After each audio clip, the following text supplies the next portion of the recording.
नहीं रवि साहब, एक अल्टीमेटम, उसके बाद एक अल्टीमेटम और उसके आगे एक अल्टीमेटम।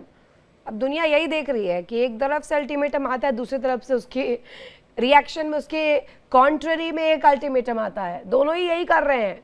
मनोवैज्ञानिक तौर पर अगर हम इसे कहें तो ये सिर्फ और सिर्फ साइकोलॉजिकल प्रेशर गेम चल रहा है। हॉर्मूज को केंद्र बनाकर एक साइकोलॉजिकल वॉरफेयर का अखाड़ा बना दिया है। बिल्कुल तो जी, प्रणाम सभी पैनलिस्ट को। आई थिंक वो बचपन में कहानी हम सबने सुनी थी ना, शेर आया।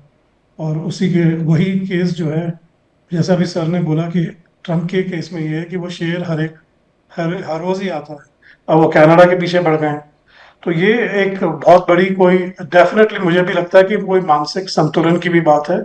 और ईर्ष्या मतलब कि ग्रीड की भी बहुत बड़ी बात है कि वो बहुत ज्यादा लालची हो चुके हैं। उनका जो है पिटारा, अगर आप कल की न्यूज देखें, जहाँ पे सिर्फ जून में ही उनने करीब $146 मिलियन ये स्टॉक मार्केट से सिर्फ जून में बनाए। मतलब आप सोचिए कि कितना पैसा बनाया जा रहा है, मतलब कि अंधाधुंध।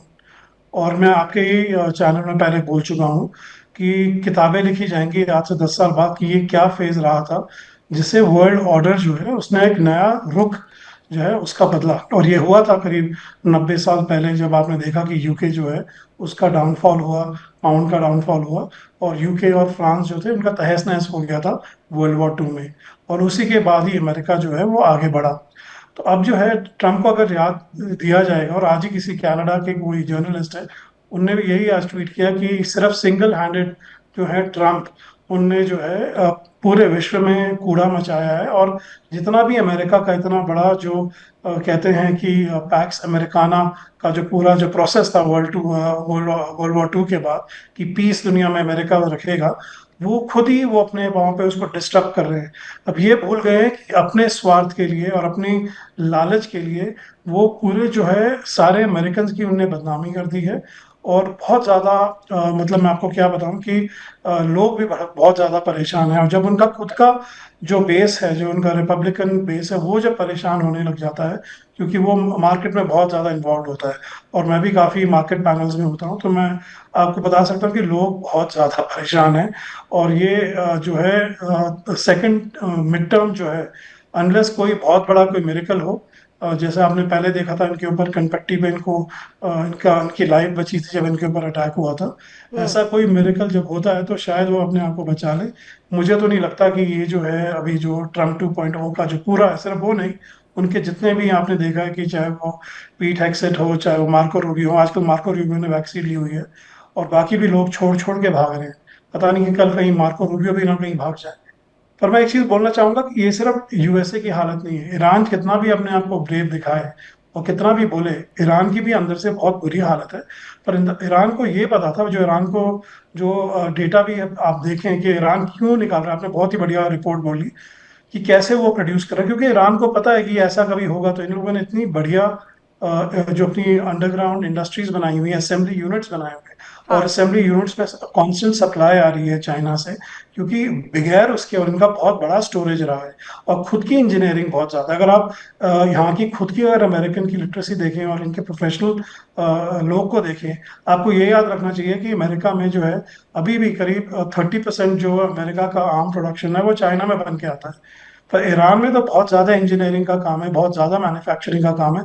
और बहुत सदियों से, मतलब आज क्या, मतलब पर्शिया के टाइम से, मतलब कि इतनी पुरानी सिविलाइजेशन है जो खुद ही बहुत ज़्यादा इंडस्ट्रियल रही है।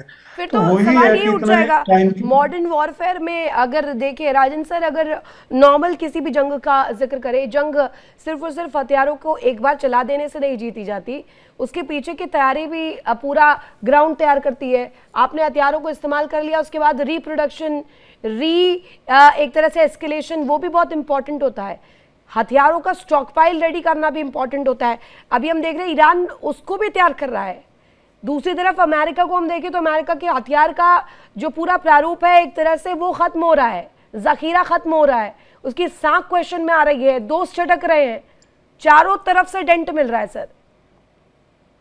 देखिए ऋतु जी, आपने बहुत अच्छी बात करी है। देखिए लड़ाई काफ़ी लेवल्स पे लड़ी जाती है। डिप्लोमेटिक लेवल हो गया, आपका मिलिट्री लेवल हो गया, एक आपका लीगल भी आप इसको लड़ाई अपना लड़ सकते हैं, और एक आपका जो स्ट्रेटजी जो आप एक्चुअली बनाते हैं उसी हिसाब से आप बनाते हैं। आज अगर इस लड़ाई में अमेरिका एक्चुअली घुसा था, अमेरिका को आइडिया नहीं था कि लंबी खींचेगी, और इस वो एक एस्टिमेशन, एक जो आप अपनी स्ट्रेटजी प्लान करते हैं कि हम इस लड़ाई में जा रहे हैं मैक्सिमम 30 डेज 40 डेज, बिकॉज ये उस टाइम पे यही पीट हेग्सेथ की भी स्टेटमेंट्स थी कि जो इन लोगों ने अपने ऑब्जेक्टिव्स अपना बनाए थे उस टाइम पे, एक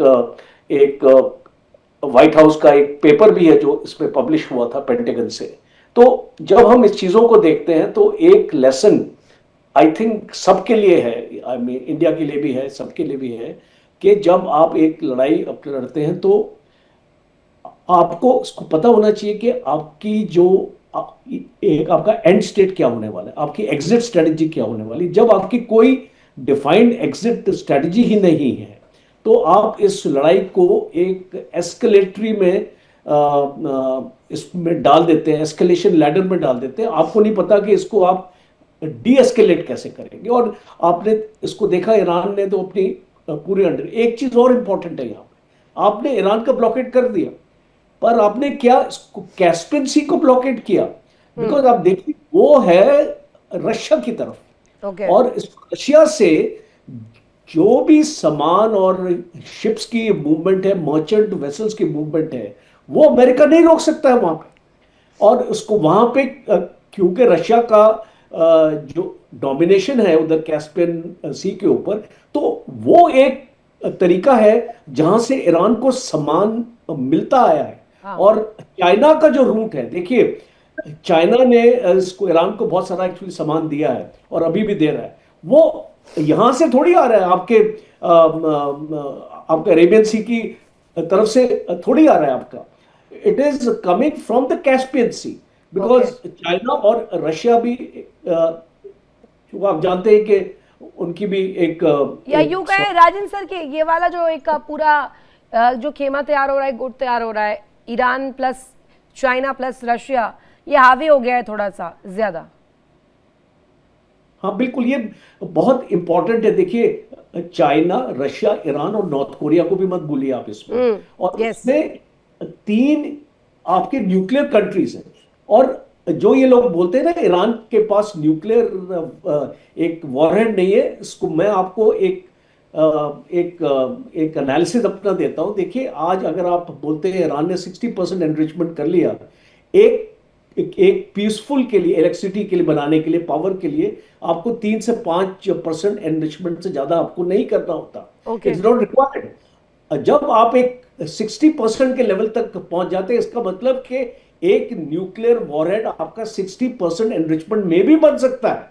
इट इज नॉट दैट कि आपको 85% पे ही जाना है। अगर आप हिरोशिमा और नागासाकी देखें, वहां पे कुछ वॉरहेड्स ऐसे भी थे जो आपके 55 या 60% एनरिच्ड यूरेनियम से बने थे।